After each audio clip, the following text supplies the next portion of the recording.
All right, so welcome back to another episode of Star Trek Personal Journeys.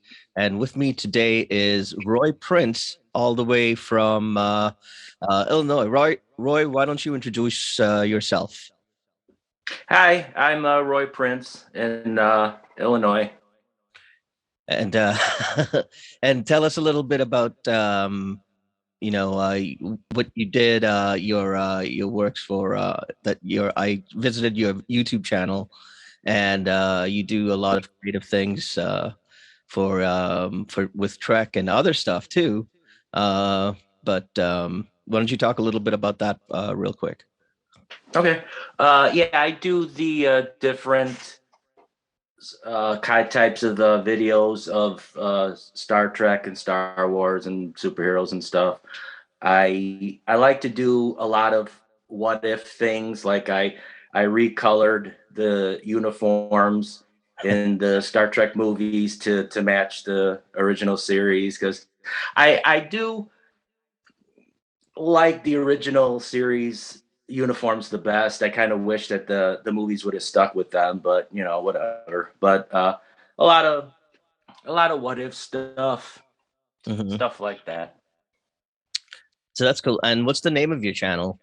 It's Roy Prince videos. Cool, cool, great. So why don't we talk a little bit about what got you into Trek? Like, what was your first show? What was your How old were you? What made you like basically. Well, it was 5 years old. Uh, the show did not get me into Star Trek. It was the action figures, the MEGO action figures. Cool. At the toys, back then we had Toys R Us, and it all just blew me away. Again, like the colors, the Kirk's yellow shirt, Spock's blue shirt, Scotty's red shirt, and I didn't know it was a show. It was just like whatever, five or six, and started getting those, and the other figures that they made, the Planet of the Apes and the superheroes, is then I didn't know comic books existed, and just didn't know, and then it was TV. The earliest Star Trek I can remember is Paradise Syndrome, Oh yeah, that's a really good one. and that blew me away too because I was into the Cowboys and Indians, John Wayne, Lone Ranger, Tonto, and all that. And says, "Oh, Indians, that's cool." So and then it just went from there because here back then it would have been on Channel 9 Uh, WGN, like, and it was just since then. I mean, that was it. I was just hooked because and I don't really, I can't really say what it is about it. It clicked. yeah. That's a great episode where he goes, he's like, "What is your name?" Like, he's Karak. That's your name. Karak. I know, I love it. And actually, I mean, I can send it to you later. I made a video kind of with that one too. Cool. It's what I did. I took scenes from there, and it's like a music video. Elvis Presley singing "How Great Thou Art" to Kirak, the great Kirk Kirak. And Karak I at, am Kirak. I am Kirak. hear me, hear me. You know, great scene. I wonder. I forget right now if his shirt was off, but it should have been. You know. So there you go. But what other? So you you got into the action figures, and then you found out about the show. Um, it was just on TV, and then you got into it. And then how old were you like as you progressed, like before you realized that the show was more than just a TV show for you, that it was beginning to that you were beginning to learn things from it, like I talk about how it kind of shaped my morality in a way and stuff like that, and episodes that illustrated that. Um, when did you start noticing that for yourself? Probably 11, 12. Yeah, as kind of get closer to a teenager, kind of just following the gospel of Star Trek. Hmm. It sounds about right. And yeah, and well, and they have like books about that, and I heard they have college classes about it. Oh, no kidding. Wow, I really want to check that out. Yeah, yeah, there was. I mean, I'm gonna I'm gonna tell you something. I'm gonna tell you something. It's a story. Uh, while this was, I don't remember the exact year, but it was a bunch of years ago, and I was in line waiting to meet William Shatner, Oh, wow. and and behind me was a kid, and he was saying that he was taking Star Trek courses. So says, oh well, yeah, cool. I mean, just keep it going, keep it alive. I mean, whatever. Wow. And then we were quizzing each other a little bit, and I answered right to his questions, and then now he asked me, Uhura sang in 2 episodes. What were they? Now, as a fan, I mean, you may or may not know, but you know what my reply was? I remember one of them. Okay, what was your reply? She sang in 3. Now, but even what if you want to get down to it, that's kind of wrong too, because Charlie X, Yes. Okay. Yeah. Changeling, and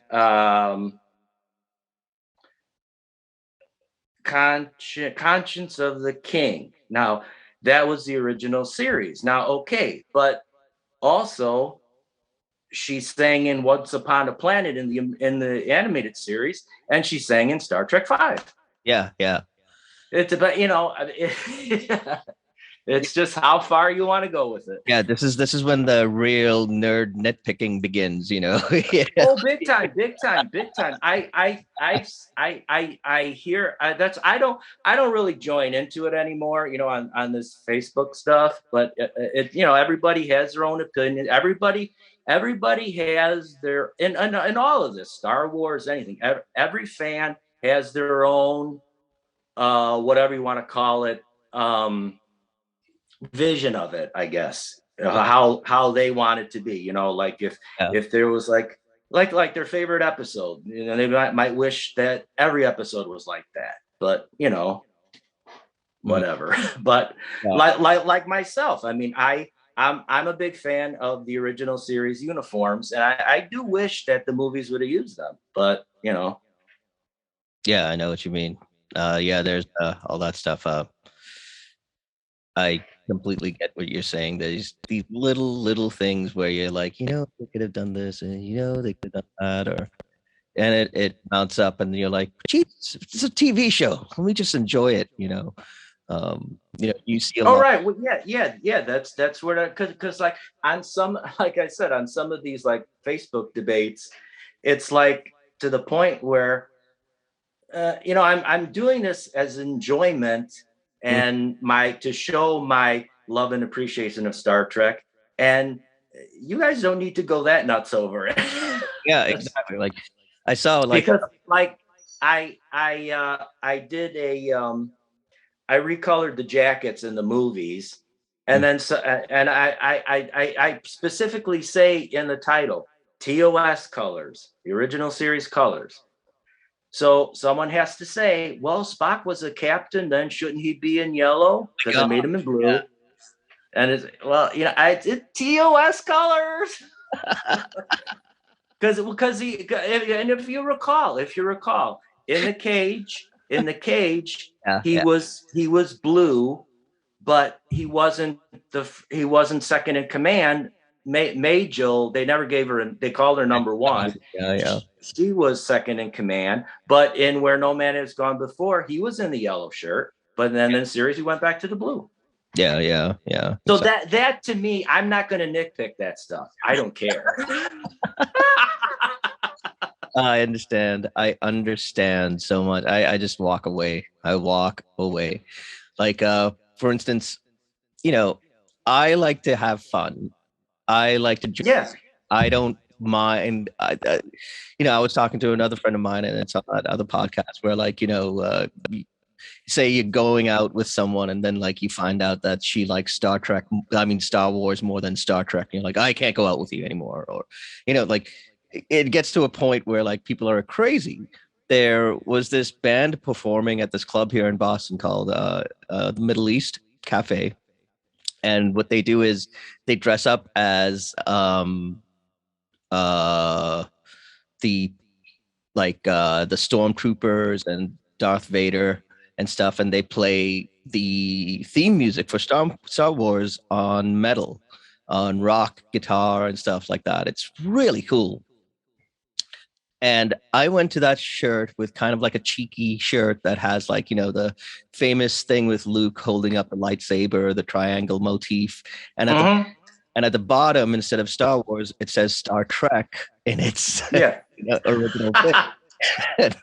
I just thought it was just ironic, funny, cute, cheeky. I just thought people would get it. It's funny. And I remember after the show, after I was leaving, people like snickered or like, some people like just shook their heads. When I was leaving, there was these young kids coming out and they were like, "Hey, it's Star Wars. Respect." And then they ran off and I was like, "What the hell?" I know, and but that like in my videos, I never do like a verses. I put them together. Like I made this one video. I put Star Trek with Star Wars, but I made in Empire Strikes Back where he's in that meditation chamber and the view screen comes on. He's talking to Admiral Piet or Admiral Ozzel or whoever. So I green screened. I put in he's watching Star Trek.